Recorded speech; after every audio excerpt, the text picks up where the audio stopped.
Bismillahirrahmanirrahim. Assalamualaikum warahmatullahi wabarakatuh. Ya Alhamdulillah wassalatu wassalamu ala Rasulillah wa ala alihi wa sahbihi wa mawalah wa la hawla wa la quwata illa billahi wa ba'du. Alhamdulillah di malam hari ini kita bisa duduk kembali untuk bertalabul ilmi,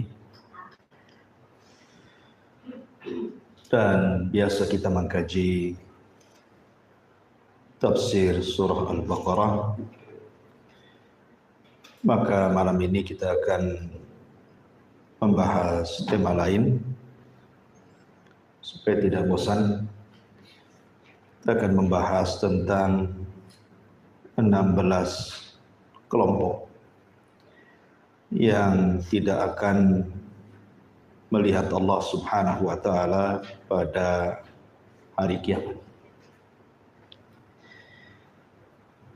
Ma'asyiral muslimin yang dimuliakan Allah Subhanahu wa taala, sesuatu yang sudah ditetapkan di dalam syariat Islam berdasarkan nas Al-Quran dan juga hadis-hadis Nabi sallallahu alaihi wasallam. Allah Subhanahu wa taala sudah menjanjikan siapapun yang masuk ke dalam surga, maka dia akan dikekalkan di dalamnya.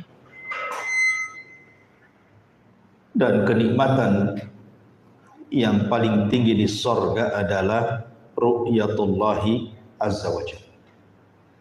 Seorang mukmin mampu melihat Allah Subhanahu wa taala secara terang-terangan. Dan itu disebutkan di dalam Al-Qur'anul Karim ketika Allah Subhanahu wa taala menyebut orang-orang kafir yang mereka tidak akan melihat Allah Azza wa Jalla. Allah berfirman, "Kalla innahum ar-rabbihim yawma idzin lamahjubuh." Sekali-kali tidak, sesungguhnya mereka orang-orang kafir terhadap Rabb mereka pada hari itu sungguh mereka terhalang. Maksudnya tidak mampu melihat Allah Subhanahu wa taala. Al-Imam Asy-Syafi'i rahimahullahu taala menjadikan dalil ayat ini dalilun ala annal mu'minina yarawna azza wa jal yauma idzin. Berarti ketika orang-orang kafir terhalang melihat Allah, maknanya orang-orang yang beriman mereka akan melihat Allah Subhanahu wa taala. Dan itu juga disyaratkan dalam surah Al-Qiyamah ayat 22 dan juga 23. Wujuhu yawma idzin nadhiratun ila rabbiha nadhirah. Pada hari itu wajah-wajah penduduk surga berseri-seri karena kepada Rabb-nya mereka memandang dan melihatnya. Ma'asyiral muslimin yang dimuliakan Allah Subhanahu wa taala, kalau saya analogikan, Allah Subhanahu wa taala takdirkan kita tidak pernah melihat orang tua kita di dunia. Boleh jadi ketika kita lahir kita tidak bisa melihat orang tua kita. Tentu anak yang baik dan soleh dan solehah tentu merindukan, ingin menatap wajah kedua orang tuanya. Kemudian pada hari kiamat kita akan dipertemukan oleh Allah Azza wa Jalla dengan orang tua kita yang selama ini tidak pernah kita mampu memandang. Tentu ini kebahagiaan luar biasa. Itu baru memandang orang tua kita yang meninggal dan kita tidak bisa melihatnya. Maka walillahil matsalul a'la. Bagaimana kalau seandainya yang dipandang itu bukan orang tua kita, tetapi Allah yang menciptakan orang tua kita dan kita semuanya. Tentu ini kebahagiaan yang jauh lebih besar dibandingkan seseorang melihat kedua orang tuanya.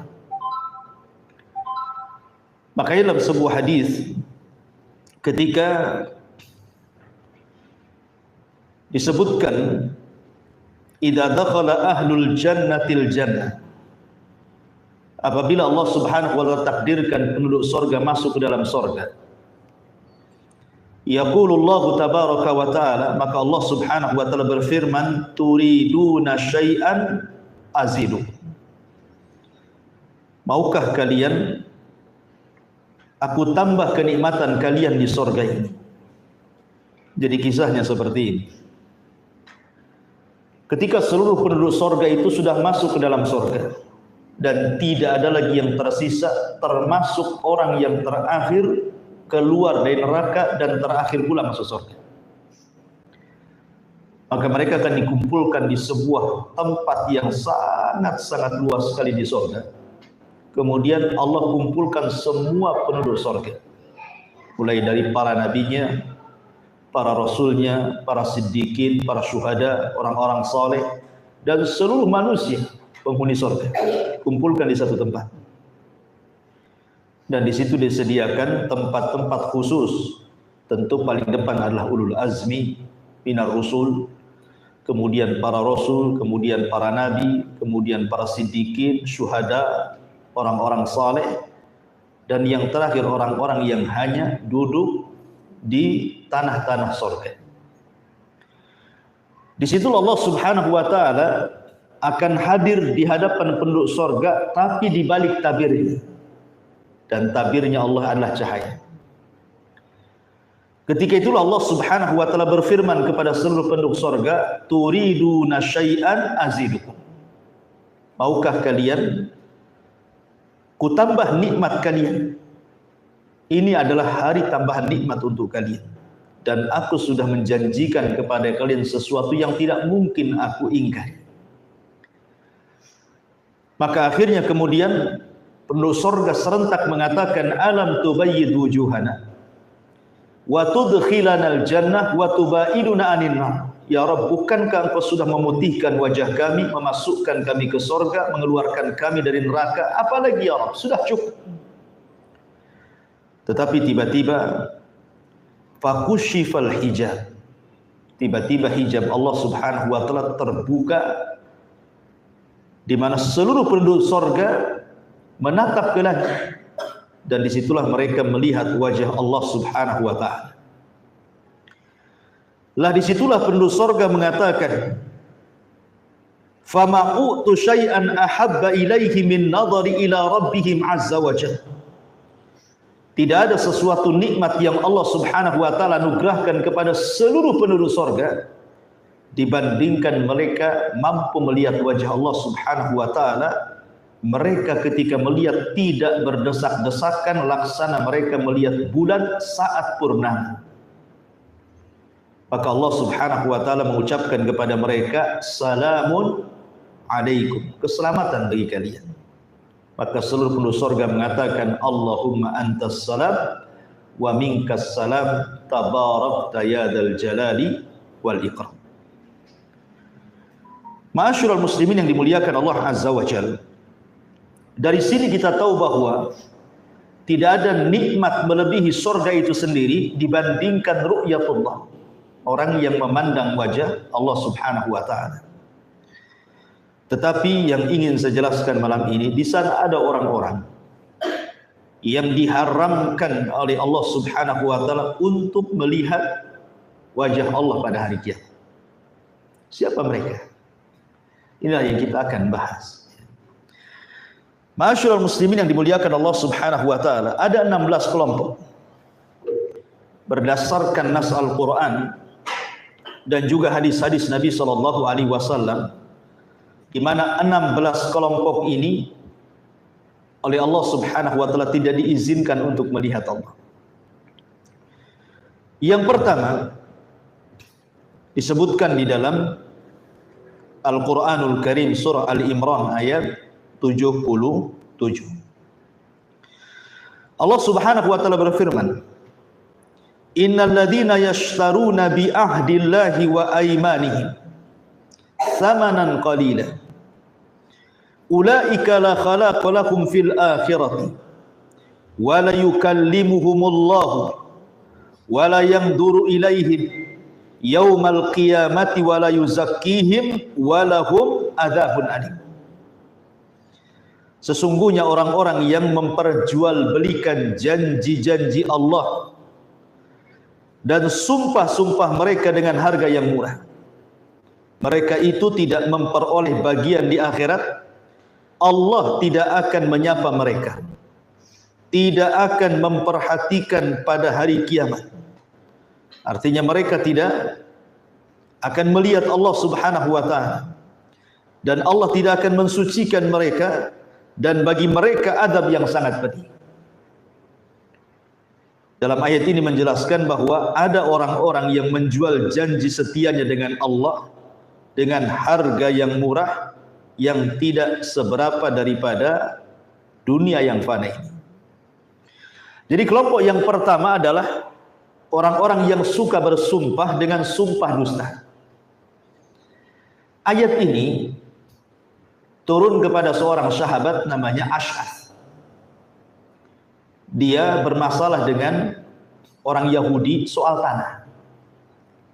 Jadi Ash'ath ini bermasalah dengan orang Yahudi soal kepemilikan tanah. Akhirnya kemudian Yahudi dan Ash'ath ini mendatangi Nabi SAW dan ingin bertahakum kepada Rasul. Tanah siapa yang berhak? Apakah tanahnya Ash'ath ataukah tanahnya orang Yahudi? Sesampainya kemudian di hadapan Rasul, Rasul bertanya kepada Ash'ath ini, "Ya Ash'ath, engkau punya bukti bahwa ini tanah diri?" Kata Ash'ath, "Saya tidak punya bukti wahai Rasul, tapi saya bisa bersumpah dengan mengatakan, wallahi ini tanah saya," kan begitu. Maka kemudian Nabi SAW mengatakan kepada orang Yahudi dan mengatakan, "Kau siap bersumpah bahwa itu adalah tanahmu?" Maka orang Yahudi mengatakan, "Saya pun siap bersumpah bahwa ini tanahku," gitu. Jadi saling mengklaim di sini. Lah ketika saling mengklaim inilah kemudian turun ayat ini. Innal ladzina yashtaruna bi ahdillahi wa aymanihim tsamanan qalila. Sesungguhnya orang-orang yang memperjualbelikan janji Allah dan sumpah-sumpah mereka. Maksudnya sumpah dusta di sini. Maka balasannya ulaika la khalaqa lakum fil akhirah. Mereka tidak akan ada bagian di akhirat. Allah tidak akan bicara dengan mereka. Allah tidak akan memandang mereka pada hari kiamat, dan Allah tidak akan mensucikan mereka. Ma'asyiral muslimin yang dimuliakan Allah Azza wa Jalla. Jadi kelompok yang pertama adalah orang yang bersumpah dengan sumpah yang palsu. Dan sumpah yang palsu ini paling banyak berada di persidangan biasanya. Ya, hakim-hakim yang mereka tidak jujur, yang mereka dibayar, kemudian mendatangkan saksi-saksi palsu untuk bersumpah. Maka merekalah masuk pada firman Allah surah Al-Imran ayat 77 ini. Mereka tidak akan dilihat oleh Allah Subhanahu wa ta'ala. Padahal melihat Allah itu sesuatu yang luar biasa. Sudah saya jelaskan, nikmat terbesar yang ada di surga. Kenapa sedemikian besarnya ancaman orang-orang ini, di mana Allah tidak akan melihat mereka? Karena biasanya persaksian palsu, apalagi terjadi di persidangan itu, akan menjadikan seseorang kehilangan haknya, kan? Yang harusnya dia punya harta, akhirnya hilang hartanya. Yang harusnya dia tidak dihukum, artinya kemudian menjadi dihukum. Terkadang hukumannya dipenjara sekian puluh tahun, terkadang sampai hilang nyawa, gara-gara persaksian palsu tadi. Makanya kenapa kemudian ancamannya sedemikian berat? Allah tidak akan memandang mereka. Ini satu kelompok. Kemudian kelompok yang kedua, al-hakim alladhi yatahajjab an ra'iyatihi wa la yanzuru fi hajatihim wa faqrihim. Seorang penguasa, seorang pejabat, seorang pemimpin yang mereka sama sekali tidak peduli dengan bawahannya, dengan rakyatnya, bahkan tidak memandang hajat-hajat mereka dan kefakiran mereka. Dan ini disebutkan dalam sebuah hadis dari Abi Maryam Al-Azdi. Beliau mengatakan, bersabda Nabi SAW, "Man waliya min umuril muslimina syai'an." Sesiapa yang memikul tanggung jawab untuk mengurusi orang-orang Islam, fahtajaba duna khullatihim wa hajatihim wa faqrihim, kemudian dia gagal memenuhi tanggung jawabnya, dan dia sama sekali tidak melihat hajat rakyatnya, kefakiran rakyatnya, maka ihtajaballahu anhu yaumal qiyamah, Allah pun akan menghijab dirinya pada hari kiamat kepada para pemimpin-pemimpin tersebut. Maka kelompok yang kedua adalah para penguasa yang sudah ditunjuk oleh rakyat kemudian menjadi pemimpin. Ya, boleh jadi mulai dari tingkat presiden sampai kemudian tingkat yang paling rendah RT RW gitu, atau mungkin caleg gitu ya, anggota DPR dan begitu seterusnya. Maka ini masuk pada hadis ini. Setelah mereka diamanahi oleh Allah Subhanahu wa taala untuk memimpin manusia, kemudian mereka tidak punya hajat untuk mengurusi manusia, hanya semata-mata mencari dunia saja, maka mereka masuk pada hadis ini. Maka Allah tidak akan melihat mereka, Allah akan menghalangi diri dari mereka. Ini pun kelompok yang kedua. Kemudian kelompok yang ketiga, syaikhun zanin. Orang yang sudah tua, sudah kakek, sudah nenek, tetapi dia masih berzina. Kemudian yang keempat, malikun kadzdzab, para pemimpin yang dusta. Kemudian yang kelima, ailun mustakbar, orang miskin tapi sombong. Tiga kelompok ini disebutkan dalam satu hadis dari Abu Hurairah radhiyallahu an. Nabi SAW bersabda, "Salasatun la yukallimuhumullahu yaumal qiyamah wa la yanzuru ilaihim wa la yuzakkihim wa lahum adzabun alim, syaikhun zanin wa malikun kadzdzab wa ailun mustakbir." Tiga kelompok, kata Rasul, Allah tidak mengajak bicara mereka pada hari kiamat kecuali dengan ucapan-ucapan yang sangat keras kepada mereka. Dan Allah tidak melihat mereka, maksudnya tidak melihat mereka dengan penglihatan rahmat. Dan Allah tidak akan membersihkan mereka. Dan bagi mereka azab yang pedih. Yang pertama, syaikhun zani, orang yang sudah tua tapi masih berzina. Kenapa kemudian di sini orang yang sudah tua berzina lebih besar dosanya dibandingkan anak muda berzina? Sampai-sampai Rasul mengatakan orang ini tidak akan diajak bicara, tidak akan dilihat Allah, dan tidak akan dibersihkan oleh Allah pada hari kiamat. Pertama, ikhwan, karena yang namanya orang sudah tua artinya sudah dekat dengan kematian. Kata Nabi SAW, a'maru ummati bainas sittina wasab'in, bahwa usia umatku itu berkisar antara 60 sampai 70 tahun saja. Dan sedikit yang melewati 70 tahun, ada tapi sedikit. Umumnya umat Nabi SAW itu usia 70 tahun sudah meninggal. Walaupun ada yang masih hidup, tidak banyak. Artinya orang yang sudah tua, usianya mungkin sudah 50 tahun ke atas, atau mungkin sudah mencapai 60 tahun. Artinya orang-orang seperti ini kan sudah dekat ajalnya, gitu maksudnya. Kalau sudah dekat ajalnya, harusnya dia lebih mendekatkan diri kepada Allah Subhanahu wa taala, bukannya kemudian dia malah melampiaskan syahwatnya. Makanya kenapa kemudian orang yang sudah tua renta berzina itu lebih besar dosanya dibandingkan anak muda? Karena usia dia sebenarnya sudah mendekati ajal. Ini yang pertama. Yang kedua, umumnya orang yang sudah tua, yang sudah kakek, sudah nenek itu, umumnya syahwat mereka sudah berkurang. Beda dengan anak muda, melonjak-lonjak gitu. Kalau orang tua kan syahwatnya sudah kurang. Bahkan mungkin yang perempuan kebanyakan mereka sudah menopause gitu ya. Dan syahwat yang sudah tua pun sudah berkurang tensinya.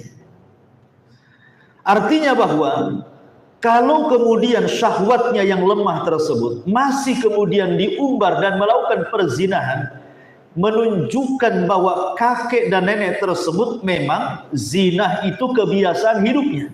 Artinya memang buruk akhlaknya. Itu sudah jadi kebiasaan dia. Buruk akhlaknya. Makanya kemudian dosanya orang yang sudah tua berzina ini lebih besar dibandingkan anak muda. Karena dia punya kebiasaan buruk berzina. Kemudian yang ketiga, biasanya orang yang sudah tua itu, mereka sudah mencicipi yang disebut dengan nikah. Sebagian mereka sudah punya anak, sudah punya cucu kan itu. Artinya ada tempat-tempat yang halal untuk mereka. Kenapa kemudian mereka melampiaskan ke hal-hal yang diharamkan Allah Azza wa Jalla? Maka dari sini menunjukkan bahwa tingkatan dosa orang yang sudah tua berzina itu lebih besar dibandingkan anak muda. Walaupun zina itu sama-sama haram, mau dilakukan anak muda atau orang tua sama saja. Cuman di sini dosa orang tua jauh lebih besar dibandingkan anak muda. Karena dari segi syahwat saja wajar anak muda itu terjerumus kepada perzinahan karena memang menggebu-gebu, lain dengan orang yang sudah tua. Makanya kata Nabi SAW, syaikhun zanin, orang yang sudah tua masih berzina ini, yang harusnya lebih taat kepada Allah di masa tuanya malah bermaksiat, makanya dosanya dilipat gandakan dibandingkan anak muda yang berzina. Ini beberapa alasan kenapa orang tua berzina itu tidak akan diajak bicara, Allah tidak akan melihatnya, dan Allah tidak akan membersihkan, dan bagi mereka adab yang sangat pedih. Ini yang nomor 3. Kemudian yang nomor 4, malikun kadzdzab. Kata Nabi SAW, wa malikun kadzdzab. Dan para pemimpin yang berdusta. Dusta itu sifatnya orang munafik. Siapapun yang berdusta tidak mesti pemimpin. Tidak boleh, dosa besar dusta itu. Makanya Imam Zahabi memasukkan kadzdzab, dusta itu bagian daripada dosa besar, dan Rasul memasukkan dusta itu alamat min alamatin nifaq. Ya, tanda dari tanda-tanda kemunafikan gitu. Tetapi kalau dusta ini dilakukan bukan orang biasa, tapi seorang pemimpin. Seseorang yang memiliki masa yang banyak, maka dosa yang dilakukan orang tersebut jauh lebih besar dosanya dibandingkan orang biasa. Sebab kalau dia berdusta itu, yang terkena dusta bukan satu orang, ya kan? Tetapi masanya juga terkena dusta. Makanya kenapa pemimpin-pemimpin para pendusta itu jauh lebih besar dosanya dibandingkan rakyat biasa. Kalau kita berdusta, ya mungkin 1-2 orang saja yang kena. Nah, kalau sudah pemimpin yang menyebar hoax, ya kan, yang berdusta di hadapan masyarakatnya, korbannya banyak. Makanya kenapa kemudian para pemimpin-pemimpin yang dusta ini, mereka tidak akan diajak bicara Allah pada hari kiamat, tidak akan dipandang, tidak akan dibersihkan, dan bagi mereka adab yang sangat pedih. Kemudian yang nomor 5, ailun mustakbir. Ailun, orang yang fakir, orang yang miskin tetapi dia sombong. Ikhwan, Nabi SAW bersabda dalam sebuah hadis dari Abdullah ibn Mas'ud radhiyallahu anhu. Kata Nabi SAW, la yadkhulul jannah man kana fi qalbihi mithqalu dzarratin min kibrin. Tidak akan masuk surga orang yang dalam hatinya ada sebiji zarah dari kesombongan. Datang orang kepada Nabi bertanya, Rasul, apakah orang yang menggunakan pakaian bagus itu dianggap sombong? Apakah orang yang pakai sandal bagus itu dianggap sombong? Kata Nabi SAW, Innallaha jamil yuhibbul jamal. Tidak, Allah itu indah, suka yang indah-indah. Tetapi kata Nabi SAW, Al-kibru batrul haq wa ghabdun nas. Kesombongan itu bukan karena Anda menggunakan pakaian baru, sandal baru, mobil baru, rumah baru, bukan. Tapi sombong itu kata Rasul ketika Anda mulai menolak nasihat kebenaran dan mulai meremehkan orang lain. Jadi kalau kita pakai pakaian bagus, belum dianggap sombong kecuali niatnya untuk merendahkan orang. Kalau kita punya rumah bagus, tidak dianggap sombong kecuali dalam merendahkan orang lain. Jadi niatnya yang dianggap sombong, bukan rumahnya, bukan kendaraannya, bukan pakainya, tidak. Tapi niat kita memakainya itu. Lah artinya begini ikhwan, sombong itu kan ada sebab. Kenapa orang itu bisa sombong? Pasti ada sebabnya kan. Mungkin sebabnya karena dia kaya. Dengan kekayaannya dia sombong. Ya, makanya Allah mengatakan kalla innal insana la yatgha an ra'ahu istaghna. Terkadang manusia itu mudah melampaui batas ketika Allah bentangkan rezeki kepadanya. Terkadang orang kaya sombong wajar karena ada sebab kesombongan. Apa penyebab sombongnya? Karena kaya, ya. Atau karena cantik, karena ganteng, karena jabatan, karena kepemimpinan. Ada sebab dia sombong itu. Tetapi di sana ada orang-orang yang tidak ada sebab untuk disombongkan, kemudian dia sombong. Itu maksudnya. Kita bisa pahami ya? Ya. Lah ada orang-orang yang tidak punya sebab dia menyombongkan dirinya, tiba-tiba dia sombong. Siapa mereka? Sudah miskin, sombong, itu maksudnya. Kenapa kemudian orang miskin kemudian sombong? Karena dia tidak punya sebab yang disombongkan, tiba-tiba dia sombong. Makanya orang kaya sombong lebih rendah dosanya dibandingkan orang miskin sombong, gitu maksudnya. Bisa dipahami ya? Ya. Hati-hati gitu. Udah miskin sombong lagi pula gitu. Kalau kaya ya nggak apa-apa lah kan gitu. Artinya bahwa Nabi SAW sampai mengatakan Allah tidak akan melihat, Allah tidak akan berbicara, Allah tidak akan membersihkan, bahkan bagi mereka azab yang pedih adalah orang miskin yang sombong. Kenapa? Karena tidak punya sebab kesombongan, dia pun sombong. Jadi, ya. Karena umumnya orang miskin itu harusnya tawadhu, rendah diri lah orang miskin itu. Sudah tahu dia miskin. Ya, dia pun sebagian mereka meminta-minta kepada orang lain. Sebagian mereka ada mustahik orang-orang yang mendapatkan zakat. Lah kok sombong pula ini, gimana ceritanya? Ya. Makanya kemudian Allah tidak suka dengan orang yang seperti ini. Sudah miskin sombong, karena tidak punya sebab kesombongan dia sombong. Sebenarnya sombong aja siapapun tidak boleh, orang kaya sombong pun tidak boleh. Tapi kalau orang kaya sombong itu lebih rendah dosanya dibandingkan orang miskin sombong. Itu maksud daripada hadis ini. Ya, ini yang kelima. Ya, orang-orang yang tidak akan dilihat oleh Allah Subhanahu wa taala. Kemudian yang nomor 6.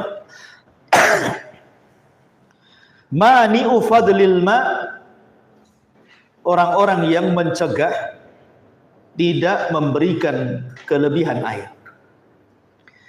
Dalam hadis Abi Hurairah radhiyallahu anhu, ketika Rasul sallallahu alaihi wasallam menyebutkan orang-orang yang tidak akan dilihat Allah, kata Nabi sallallahu alaihi wasallam, wa rajulun mana'a fadla ma'in fayaqulullahu al-yawma amna'uka fadli kama mana'ta fadla ma lam ta'mal yadaka. Kata Nabi sallallahu alaihi wasallam, orang yang tidak akan dipandang Allah adalah orang yang enggan memberikan kelebihan air minum yang dia miliki, ya. Sehingga nanti pada hari kiamat Allah Subhanahu wa taala akan berfirman, pada hari ini aku menghalangimu, kau tidak akan bisa melihatku sebagaimana engkau menghalangi manusia untuk kau berikan kelebihan air, padahal air itu bukan hasil pekerjaan. Makanya kan ada 3 perkara yang berserikat di antara manusia, rumput, api dan air. Itu berserikat. Ya. Berserikat. Tidak boleh dijual belikan. Kalaupun umpamanya ada orang jual beli air, itu bukan air yang dijual, tapi jual beli jasanya.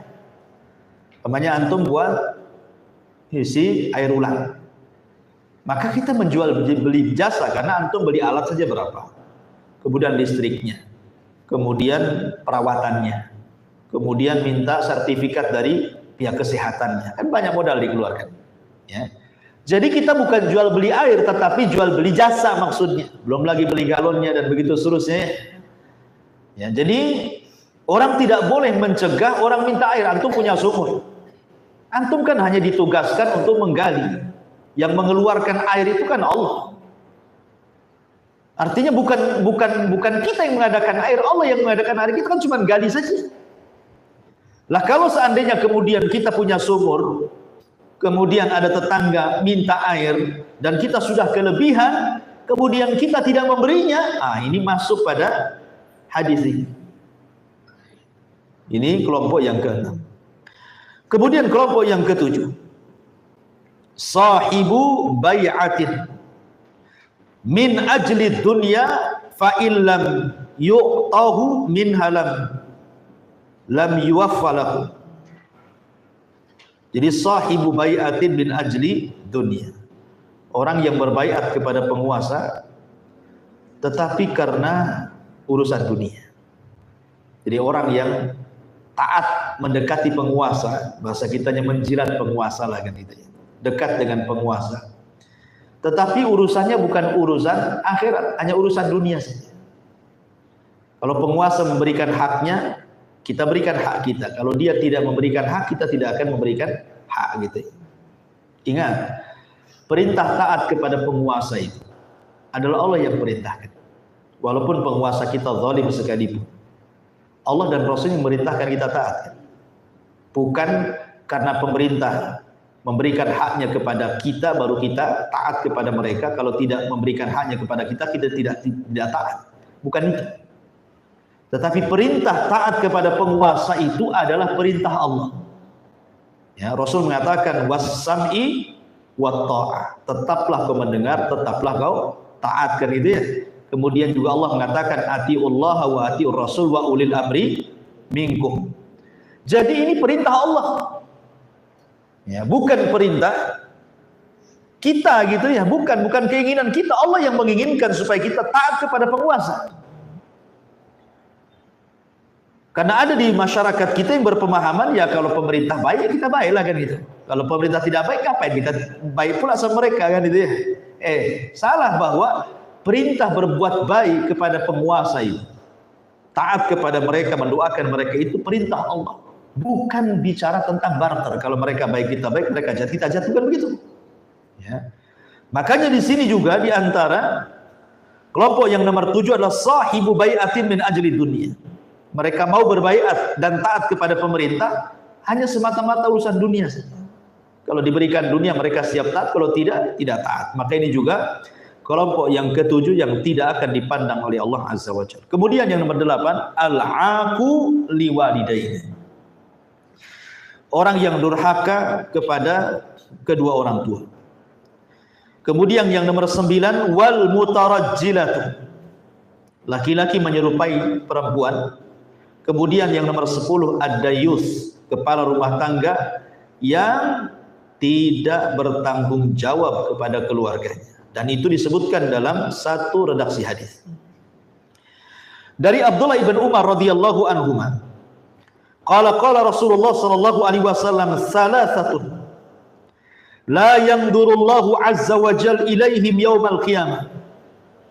3 kelompok yang tidak akan dipandang Allah pada hari kiamat. Yang pertama, al-aqu liwalidayhi, orang yang durhaka kepada orang tua. Wal mar'atu al-mutarajjilatu al-mutasyabbihatu birrijal wadayuth, perempuan yang seperti laki-laki atau laki-laki yang seperti perempuan, dan juga dayuth. Jadi yang nomor 8, orang yang tidak akan dipandang Allah adalah orang-orang yang durhaka kepada orang tua. Ada 7 perkara kalau kita bicara tentang durhaka kepada orang tua. Yang pertama, durhaka kepada orang tua itu akan mendapatkan laknat. Siapapun yang durhaka kepada orang tua, maka anak tersebut akan mendapatkan laknat dari Allah. Dalam sebuah hadis, Nabi SAW mengatakan, mal'unun man sabba abah, dilaknat orang yang mencela bapaknya. Ini yang pertama. Yang kedua, orang yang durhaka dengan orang tua adalah penyebab ta'jil uqubah, disegerakannya siksaan Allah di dunia sebelum akhirat. Dan itu berdasarkan hadis Nabi SAW, ithnatani yu'ajjiluhumallahu fid dunya qabla al-akhirah, al-baghyu wa uququl walidain. Dua dosa yang akan disegerakan siksanya di dunia sebelum akhirat. Pertama, kezaliman, dan yang kedua, durhaka kepada orang tua. Kemudian yang ketiga, bahwa uququl walidain, orang yang durhaka kepada orang tua adalah sebab masuk neraka. Penyebab terbesar orang masuk neraka berdasarkan sabda Nabi, la yadkhulul jannah aqun, tidak akan masuk surga anak yang durhaka dengan orang tua. Kemudian yang keempat, di antara sebab mustajab doa orang tua, kalau dia berdoa keburukan kepada anak, karena anak itu durhaka kepada orang tuanya. Jangan anggap enteng kalau anak durhaka kepada orang tua, tiba-tiba orang tuanya mendoakan keburukan, maka itu satu di antara penyebab dikabulkan doa.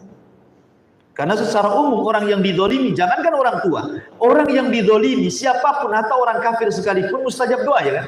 Apalagi orang tua yang dizalimi, lebih lagi mustajab doanya kan. Sudah orang tua dizalimi lagi. Maka ini juga hal yang harus dikhawatirkan. Kemudian yang nomor 5, bahwa uququl walidain, orang yang durhaka kepada orang tua, dia tidak akan selamat dari berkah. Artinya dicabut berkah dalam kehidupan. Dia tidak akan senang hidupnya. Walaupun banyak harta, walaupun banyak anak, walaupun banyak kenikmatan hidupnya, tidak akan berkah. Hidupnya akan susah. Kemudian yang nomor 6, bahwa uququl walidain adalah yaftah liwalidayhi ala nafsihi, dia pun akan membuka pintu kelak kalau seandainya dia punya anak, maka anaknya akan durhaka kepada dia. Jadi kalau kita durhaka kepada orang tua, nanti anak kita durhaka kepada kita. Itu maksudnya. Bahasa lainnya hukum karma gitu ya.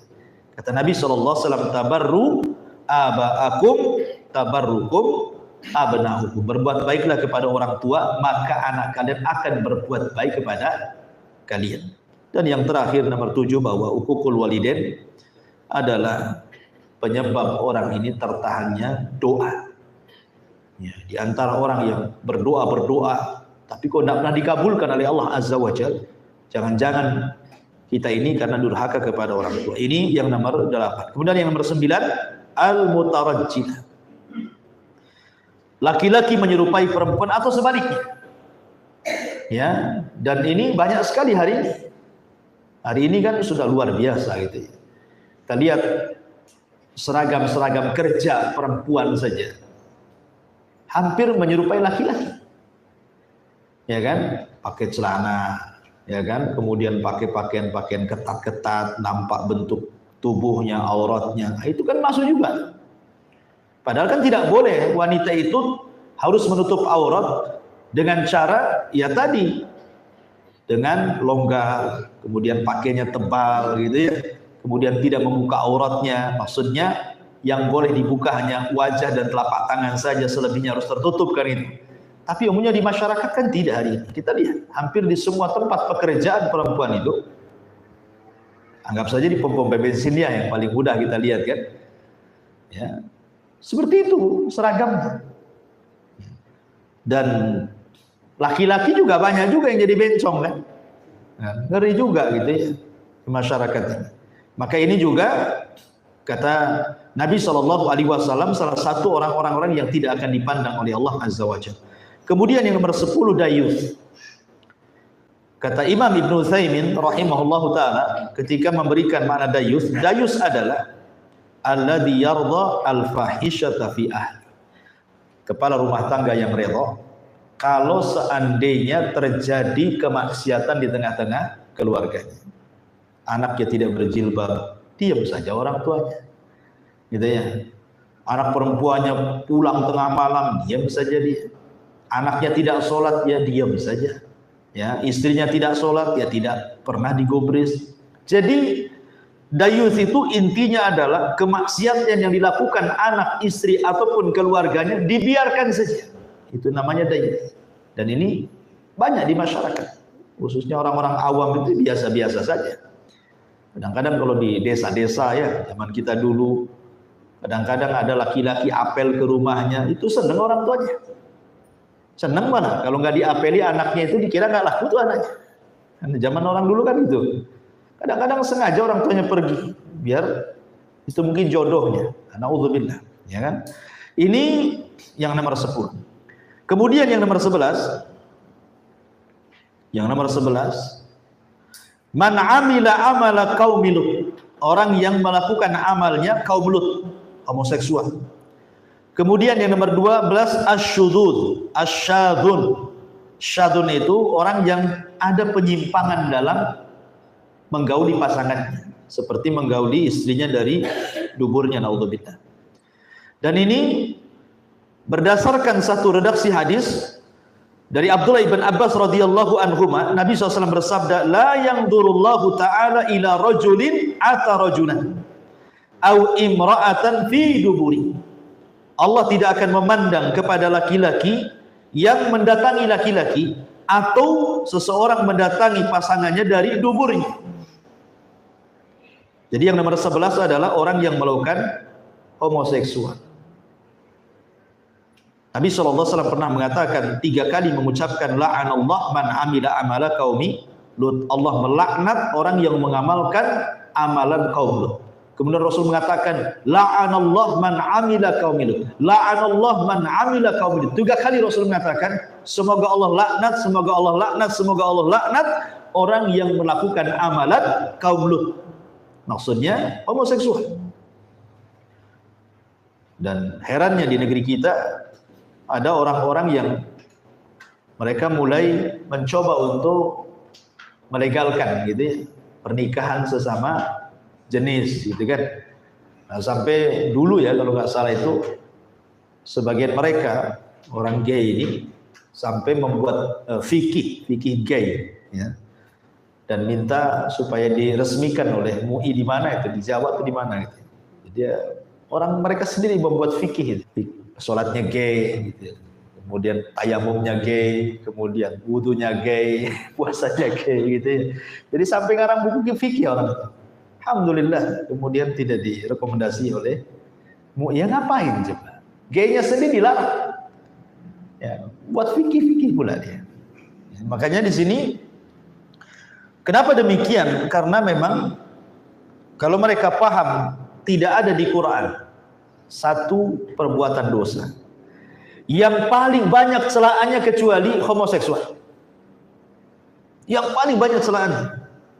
Ya dikatakan kaumun tajhalun, orang bodoh, kaum yang zalim, kaum yang melampaui batas, kaum macam-macam ya di Quran itu. Makanya sampai para ulama mengatakan tidak ada dosa yang paling banyak celaan dalam Al-Quran melebihi homoseksual. Ya. Karena siksaannya juga luar biasa itu. Tidak ada kaum yang disiksa oleh Allah seperti siksaan kaum Lut. Bayangkan sampai ditancapkan oleh satu sayap Jibril, kemudian negaranya diangkat ke langit, habis itu dihujani meteor, kemudian ditumpahkan lagi ke bumi gitu ya. Luar biasa. Jadi kalau mereka paham bagaimana sejarah kaum Lut, harusnya mereka sadar. Dan ini bukan fitrah.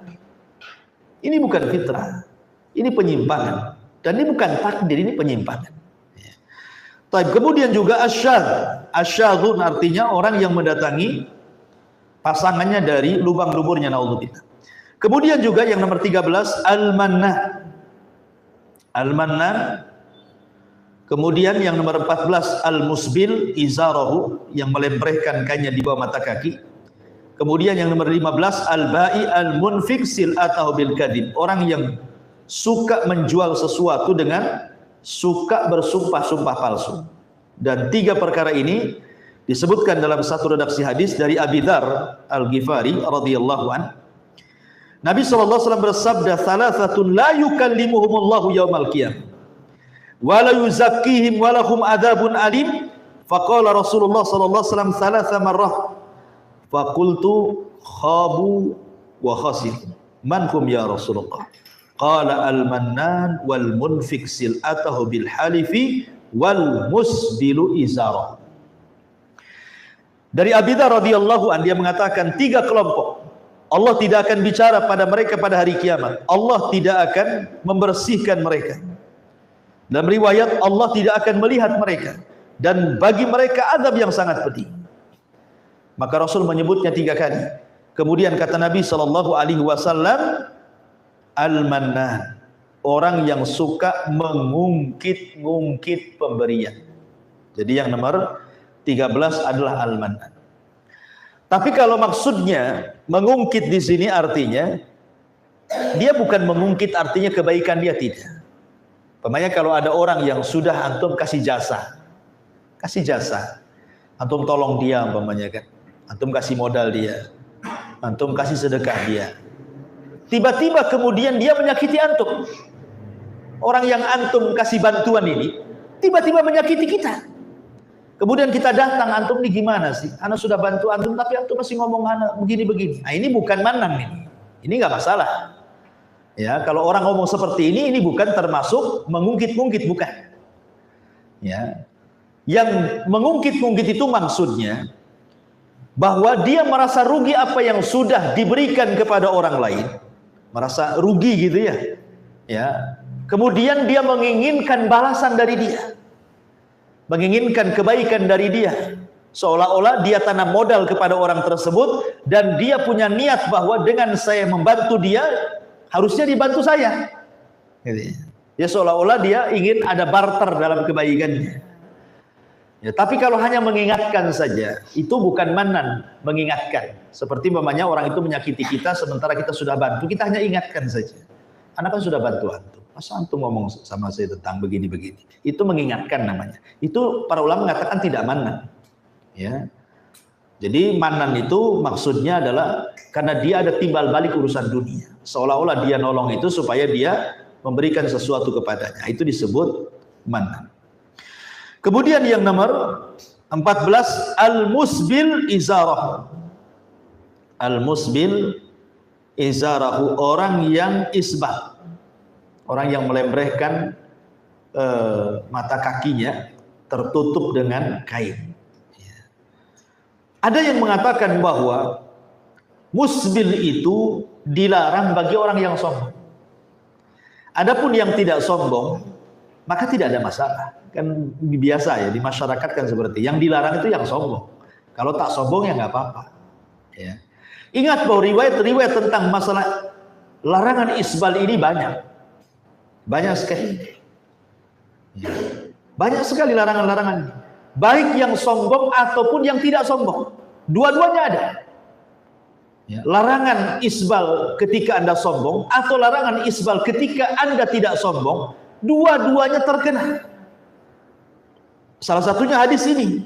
Allah tidak akan melihat, tidak akan bicara, tidak akan mensucikan bagi orang-orang yang melembrehkan, ya, melembrehkan mata kakinya tertutup dengan kain. Makanya pakaian Nabi Shallallahu Alaihi Wasallam itu sebaiknya di atas mata kaki. Kalaupun harus maka sejajar dengan mata kaki, tetapi jangan sampai membawahi mata kaki. Ya, gitu ya. Kemudian yang nomor 14 adalah nomor 15, al-ba'i al-munfik sil'atahu bil kadhib. Jual beli yang sedikit-sedikit bersumpah dengan sumpah palsu, dikit-dikit sumpah untuk melariskan dagangannya. Kan biasa ya, para pedagang itu terkadang mereka berani bersumpah-sumpah untuk melariskan dagangannya. Maka ini pun masuk ke dalam kategori hadis ini. Dan yang terakhir adalah imra'atun la tashkuru li zawjiha, wanita yang tidak pernah bersyukur dengan suaminya. Dan ini berdasarkan hadis Abdullah ibn Amr, di mana Nabi SAW bersabda, la yanzurullahu ila imra'atin la tashkuru li zawjiha wa hiya la tastaghni anhu. bahwa Allah tidak akan memandang muka istri-istri yang tidak berterima kasih kepada suaminya, padahal dia sendiri tidak boleh tidak memerlukan kepada suami. Dia tidak bisa hidup sendiri tanpa suami. Dia masih minta bulanan kepada suami. Dia masih tinggal di rumah kontrakan yang dikontrak suami atau yang dibeli suami. Tetapi dia masih tidak bersyukur kepada suaminya. Nah, gitu maksudnya. Ya, maka istri yang seperti ini tidak akan dipandang oleh Allah Subhanahu wa taala. Kan banyak tuh. Ya, di antara salah satu bengkoknya seorang istri itu adalah kufur kepada suami. Dan kita pun harus paham, ya, laki-laki harus paham bahwa kekurangan yang paling besar pada istri itu adalah biasanya istri mudah melupakan kebaikan kita sebagai suami. Itu umumnya, hampir semua manusia, ya, termasuk istri antum juga. Ya. Karena memang ini sifat yang memang melekat pada mereka, melekat pada semua wanita ini namanya. Karena wanita itu kan naqisatu aqlin wadin, sudah agamanya kurang, akalnya kurang. Sehingga mereka mudah melupakan kebaikan suaminya. Ketika kemudian Nabi SAW mengatakan, aku pernah melihat neraka, ternyata kebanyakan penghuninya adalah para wanita. Kemudian sahabat bertanya, apa karena mereka tidak sholat? Kata Rasul, mereka sholat. Apa mereka tidak puasa? Kata Rasul, puasa juga. Apa mereka tidak sedekah? Kata Rasul, sedekah juga. Lalu kenapa mereka banyak di neraka gitu ya? Maka Rasul mengatakan walakinnahunna yakfurnal ashir, karena mereka suka kufur dengan suaminya.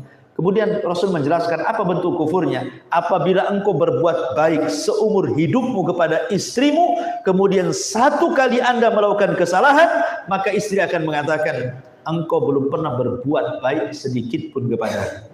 Dan itu akan antum alami. Ya. Antum alami, seperti itu.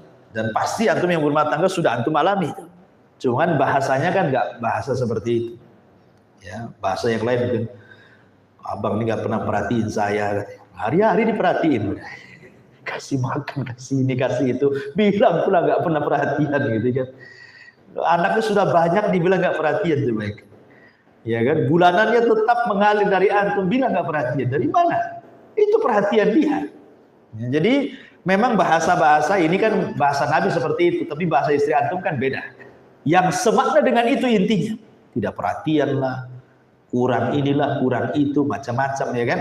Ya itulah makanya disebut imra'atun la tashkuru li zawjiha. Maka yang nomor 16 yang terakhir, bahwa Allah tidak akan memandang wanita yang tidak pernah bersyukur kepada suaminya. Inilah diantara 16 kelompok yang tidak akan dipandang oleh Allah Subhanahu wa taala. Padahal memandang Allah adalah sebuah nikmat yang paling besar.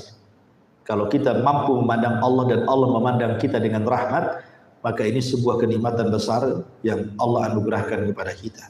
Wallahu a'lam bishawab. Ini yang bisa saya sampaikan, karena juga kondisi kurang sehat juga. Subhanallah bihamdika, asyhadu an la ilaha illa anta, astaghfiruka wa atubu ilaik. Allahu ta'ala alam. Assalamualaikum warahmatullahi wabarakatuh.